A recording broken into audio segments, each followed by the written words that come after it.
অনেকদিন পর বাজার করার দায়িত্ব পাইছি, তাই এই সুযোগটা আর মিস করি নাই। আমার আবার কেনাকাটা করতে খুবই ভালো লাগে। রেডি হয়ে চলে যাচ্ছি আমাদের বর্মি বাজার। আজকে আমার সংসারের কাঁচা বাজার থেকে শুরু করে মাছের বাজার, তারপরে হচ্ছে আমার সংসারের জন্য হাড়ি পাতিল অনেক কিছুই কেনাকাটা করব। তো বাজারে গিয়েই প্রথমে আমি একটা হাড়ি পাতিলের দোকানে ঢুকছি। এখান থেকে আমি আমার প্রয়োজনীয় কিছু হাড়ি পাতিল আজকে কিনবো। তো এই দোকান থেকে আমি মূলত সিলভারের জিনিস কিনে থাকি। তো দোকানে অনেক ভিড় থাকার কারণে আমি এক সাইডে দাঁড়িয়ে ভিডিও করতেছিলাম আর দেখতেছিলাম কি কি নেওয়া যাবে। তো এখানে যা যা দেখতেছিলাম সবই আমার নিয়ে আসতে মন চাইতেছিল। আমার আবার সংসারের জিনিস কিনতে খুবই ভালো লাগে, কিন্তু বাজেটের ব্যাপার স্যাপার আছে, সবকিছু আনা যাবে না। তো এখানে আমার একটা চায়ের পাতিলের দরকার ছিল, যার কারণে চায়ের পাতিলটা দেখতেছিলাম। এটা আমি আমার বাসার জন্য নিব। তো পরবর্তীতে দেখতেছিলাম পানি খাওয়ার জন্য একটা সিলভারের মগ। এই সিলভারের মগটাও আমি আমার বাসার জন্য নিব।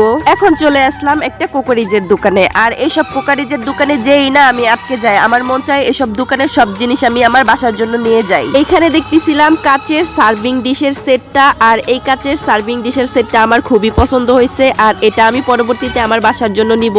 আর এইখানে দেখতেছিলাম ননস্টিকের কড়াইগুলা দেখতেছিলাম, যদিও এখানে দাম অনেক বেশি চাইতেছিল। আমার তো কোকারিজের দোকানে সবকিছুই অনেক বেশি পছন্দ হইতেছিল, কিন্তু আজকে বাজেট কম, আজকে নেওয়া যাবে না।